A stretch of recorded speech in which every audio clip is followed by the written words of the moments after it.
আসসালামু আলাইকুম। সবাই নিশ্চয়ই ভালো আছেন। আলহামদুলিল্লাহ আমরা সবাই ভালো আছি। নতুন আরেকটা ছোট্ট ভ্লগ নিয়ে চলে আসলাম। আশা করছি আজকের ভ্লগটা আপনাদের কাছে ভালো লাগবে। এটা ছিল শুক্রবার। শুক্রবার সকালের নাস্তার পরে তরমুজ কাটতে গিয়ে অবাক হয়ে গিয়েছিলাম। কারণ তরমুজের কালারটা ছিল হলুদ। হলুদ কালারের তরমুজ কখনো খাওয়া হয়নি। আজকেই প্রথম খাবো। আমার ছেলেরাও অবাক হয়ে গিয়েছিল।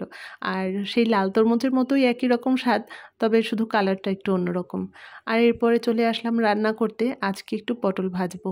পরিমাণে কম নিয়েছি, কারণ এই রকম ভাজাভুজিগুলো আমিই খাই। পটল ভাজা, তারপরে কাঁকরোল ভাজা, এই ধরনের সবজি ভাজাগুলো আমারই খাওয়া লাগে, কারণ আমার ঘরের সদস্যরা এটা তেমন একটা পছন্দ করে না। সামনে দিলে দেখা যাবে 2-1 পিস খাবে, তবে ওরকম মজা করে খাবে না। আর এই যে মাংস রান্না করতে গিয়ে দেখি জিরার গুঁড়ো নেই। আর কদিন পর তো কোরবানি, ভাবছি একবারে বেশি করে জিরা, ধনিয়া এগুলো গুঁড়ো করে রাখবো। আজকে একটু অল্প করে নিয়েছি, অল্প একটু জিরার গুঁড়ো, সঙ্গে কয়েকটা এলাচ দিয়েছি। 4-5টা এলাচ, বেশি একটু দিলাম না। আর এটা মাংস রান্না শেষ যখন হয়ে যাবে তার আগে আগে একটু দিয়ে দেবো। আর ওইদিকে আমার রান্না টান্না প্রায় শেষ হয়ে গেছে। ভাত, ডাল, তারপরে পটল ভাজা এগুলো হয়ে গেছে। এখন শুধু মাংসটাই বাকি। মাংসের উপরে আমি এখন একটু জিরার গুঁড়ো দিয়ে দিয়েছি। এটা এখন ঢেকে রেখে দেবো। উপরে তেলটা উঠে আসলেই এটা নামিয়ে রাখবো। রান্না বাড়া প্রায় শেষ। আর এখানে আমার বাসায় যখন ব্রয়লার মুরগি নিয়ে আসে, দেখা যায় বুকের মাংসটা আমি ম্যারিনেট করে রেখে দিই। সেই মাংসটা দিয়ে পিৎজা, তারপরে নুডলস, অন্যান্য যা আর কি পাস্তা, এই ধরনের খাবারগুলো রান্না করার জন্য বুকের মাংসটাই নিয়ে থাকি। তো বাকি থেকে যায় রান্নার থান, সেই মাংসটা কি করব? তো আজকে ভাবলাম রাতের বেলা একটু চিকেন মাঞ্চুরিয়ান করব। তার জন্য এখানে মাংসটা ম্যারিনেট করে রেখে দিচ্ছি।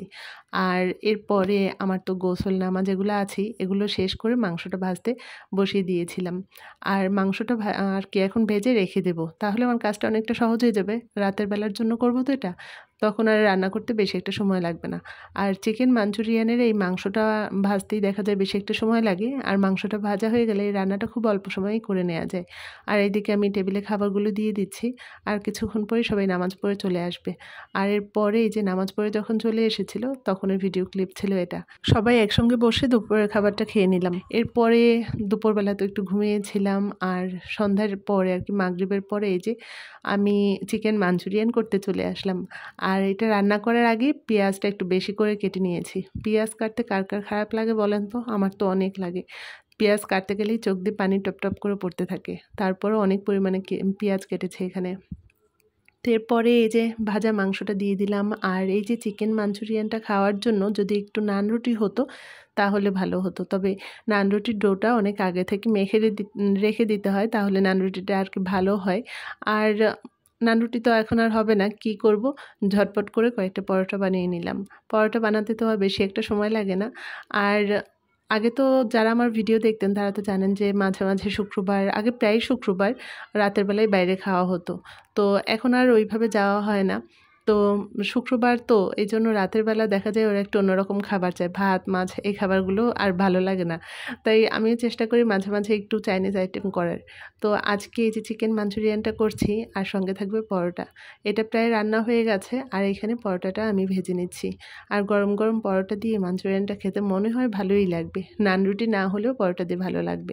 আর এদিকে আমার রান্না হয়ে গেছে, আমি টেবিলে খাবার দিচ্ছি। এখন রাত প্রায় 9:30 কি 10:45 বাজে। তো রাতের বেলা খাওয়ার জন্য দুপুরে যা যা রান্না করেছিলাম সবই আছে, সবই টেবিলে রেখে দিয়েছি। যার যার ইচ্ছা পরোটাও খেতে পারে, ভাতও খেতে পারে। তো এখানে আমার টেবিলে খাবার দেওয়া হয়ে গেছে। আর সবার প্রায় খাওয়া শেষ হয়ে গেছে, আমি এখন খাচ্ছি। আর এখানে চিকেন মাঞ্চুরিয়ানটা খেতে কিন্তু অনেক মজা হয়েছিল। এই চিকেন মাঞ্চুরিয়ানটা কীভাবে রান্না করেছি সেটা অন্য একটা ভিডিওতে আমি আপনাদের সঙ্গে শেয়ার করব। এখানে সব আপুরাই তো মজার মজার রান্না জানে, কাউকে রান্না শেখানোর জন্য কিন্তু আমি ভিডিওগুলো দিই না। আমি কীভাবে রান্না করি সেটা দেখানোর জন্যই আমি ভিডিওগুলো দিই। তো এরপরে এই যে রাতের খাবার হয়ে যাওয়ার পরে সব কিছু গুছিয়ে নিয়েছি। আর আপনাদের ভাইয়া বাসায় আসার সময় অনেকগুলো বিস্কুটের প্যাকেট নিয়ে এসেছিল। এই প্যাকেটগুলো এনে রাখি বাসায়, যখন দেখা যায় বিকেলবেলা আমি কোনো খাবার ওদের জন্য তৈরি করতে পারছি না, তখন দুধ দিয়ে বিস্কুটগুলো ওদেরকে খেতে দিই। তো আজকের ভিডিওটা আর বড় করব না, এখানেই আপনাদের কাছ থেকে বিদায় নিয়ে নিচ্ছি। অন্য কোনো ব্লগে আবার গল্প করতে চলে আসব। সে পর্যন্ত আপনারা সবাই ভালো থাকবেন এবং সাবধানে থাকবেন। আর আজকের ভিডিওটা কেমন লাগলো একটা কমেন্টস করে জানাতে পারেন। যদি ভালো লেগে থাকে একটা লাইক দিয়ে পাশে থাকবেন। সবাই ভালো থাকবেন। কথা হবে অন্য কোনো ব্লগে। খোদা হাফেজ।